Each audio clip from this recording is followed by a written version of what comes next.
Hello दोस्तों।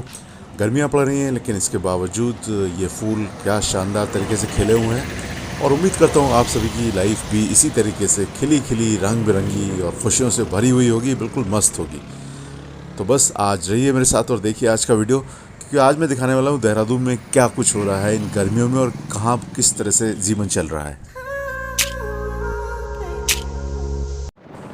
तो दोस्तों इस समय हम लोग हैं चक्राता रोड पर और ये एफआरआई की बाउंड्री वॉल आपको दिखाई दे रही, फॉरेस्ट रिसर्च इंस्टीट्यूट। और यहाँ पर ऊंचे ऊंचे पेड़ दोनों तरफ यहाँ पर हैं और साइड में आप देखें तो बहुत से ठेले वाले खोमचे वाले यहाँ पर लगा लेते हैं, चाहे वो चश्मे बेचने वाले हों या नारियल पानी बेचने वाले हों या मोमोज़ या छोला कुलचा। तो इस तरह के बहुत से स्टॉल्स लोग लगा लेते हैं, एक रोज़गार का साधन भी है और गर्मियों में एक राहत वाली बात भी, कहीं कहीं कोल्ड ड्रिंक्स भी मिल जाते हैं आपको इस तरीके से। लेकिन ऊंचे घने लंबे पेड़ होते हैं तो इस वजह से बहुत सुकून मिलता है देहरादून में। और ये बाईं तरफ आप देखें तो एफआरआई का मुख्य द्वार है ये, और बहुत सारे टूरिस्ट यहाँ पर आते भी हैं और सुबह 10 बजे से लेकर के शाम को 6 बजे तक आप कभी भी आ सकते हैं। और इस समय भी रश है, गर्मी है लेकिन उतना तापमान नहीं। अगर आप अन्य शहरों की तुलना करें, किसी अन्य स्टेट के शहरों से तुलना करें तो उतना तापमान यहाँ नहीं है। और यहाँ पर लोग रंग बिरंगे परिधानों में निकलते रहते हैं। दाएं तरफ बाएं तरफ बहुत से स्टॉल्स भी आपको देख रहे हैं, गाड़ियाँ खड़ी दिखाई दे रही हैं। और पेड़ों के साथ उतनी गर्मी नहीं हो पाती और गर्मियों का सीज़न आ ही जाता है, टूरिस्ट सीज़न भी है, तो यहाँ पर लोग बहुत सारे आते भी हैं। और जब भी आपको मौका मिले आप लोग भी ज़रूर आइए अगर आप देहरादून से बाहर के हैं, क्योंकि यहाँ पर यही सीज़न होता है टूरिस्ट, अप्रैल मई जून और उधर नवंबर दिसंबर जनवरी।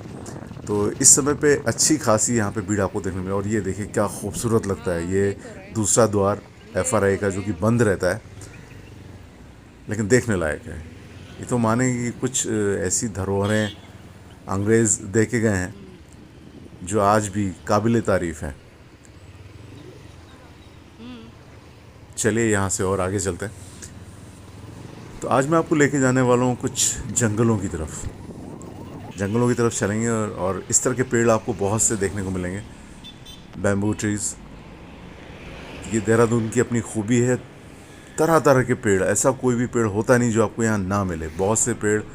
और यहाँ ग्रोथ भी बहुत अच्छी हो जाती है, तो काफ़ी ऊंचाई तक जाते हैं, तो ऊंचे ऊंचे लंबे लंबे और घने घने पेड़, हर तरह के पेड़ आपको मिलते हैं। फूलों के भी रंग बिरंगे फूल यहाँ पर मिलते हैं, किसी भी रंग का फूल आपको देहरादून में देखने को मिल जाएगा। आप अलग अलग दिशा में निकल जाइए तो कहीं ना कोई रंग आपको बिखरा हुआ ज़रूर दिखाई देता है।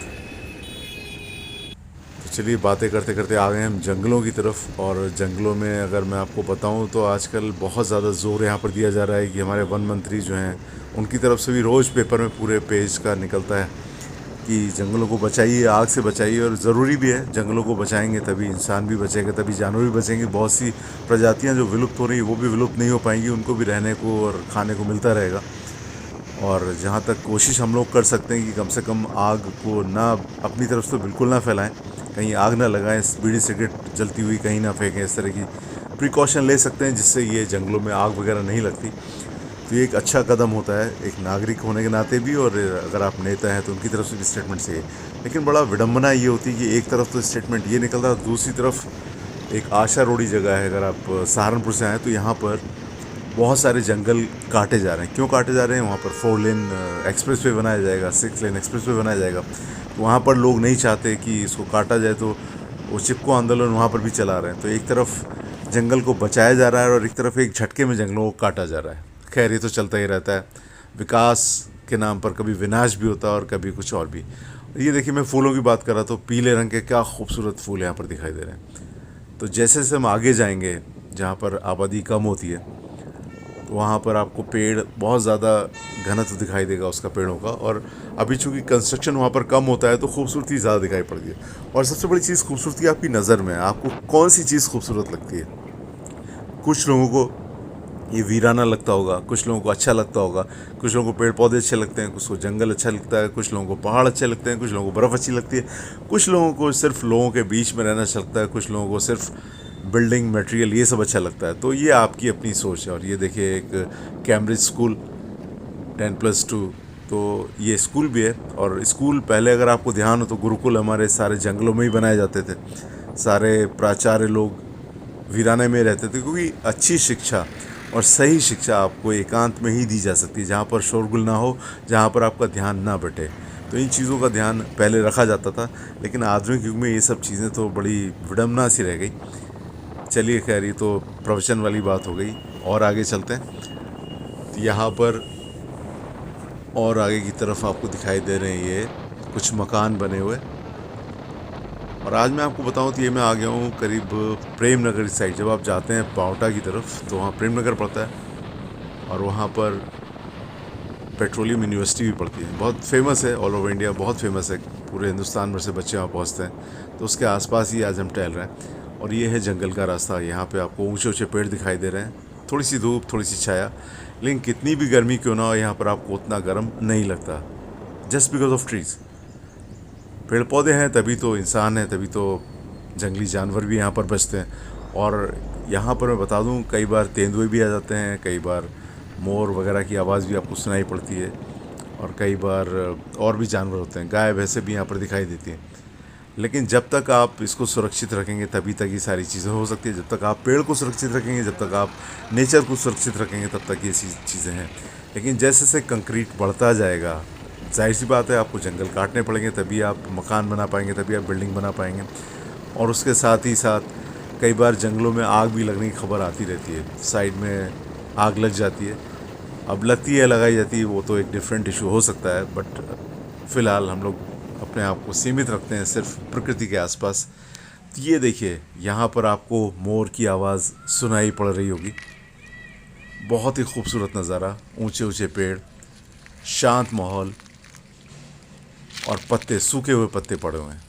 तो ऐसी जगहों पे जाने में देखिए मुझे तो बहुत अच्छा लगता है, आपको लगता है नहीं लगता पता नहीं, लेकिन मुझे बहुत अच्छा लगता है नेचर के नज़दीक रहना। मुझे ऐसी जगहें बहुत पसंद है, मैं कहीं ना कहीं खोजता रहता हूँ।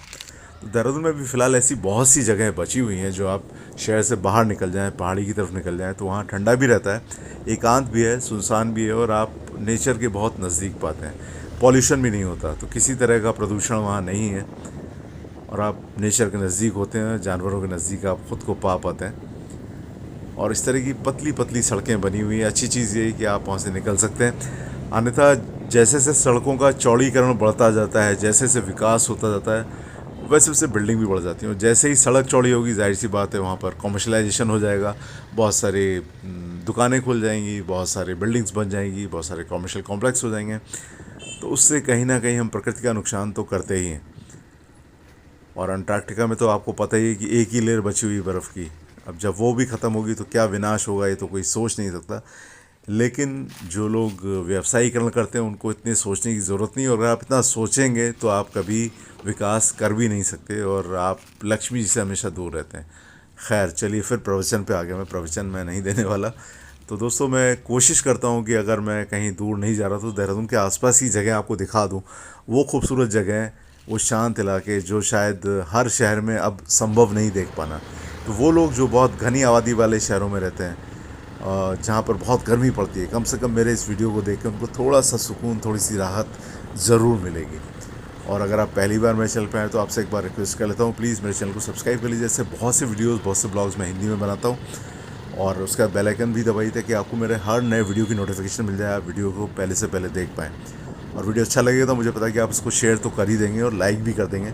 साथ ही साथ एक गुजारिश ये होती है कि आप लोग प्लीज़ कमेंट ज़रूर किया कीजिए, क्योंकि आपके कमेंट से मुझे पता लगता है अब वीडियो आपको अच्छा लगे या बुरा लगे, या कोई सजेशन हो कि भाई वीडियो अच्छा और कैसे बन सकता है, किस चीज़ से मैं बेहतर कर सकता हूँ, या कौन सी चीज़ आपको बुरी लगी, या और मैं क्या इसमें जोड़ सकता था, या और किन विषयों पर आप वीडियोज़ देखना चाहते हैं, तो वो सजेशन से मेरे लिए अच्छा होता है, आपके लिए भी अच्छा होता है। They are always welcome.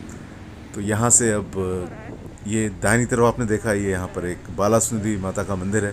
तो वीडियो डिस्क्रिप्शन में मैंने इसके ऊपर एक वीडियो बनाया था, वो भी मैं दे दूँगा। FRI के ऊपर एक वीडियो बनाया था, उसका भी लिंक मैं दे दूँगा।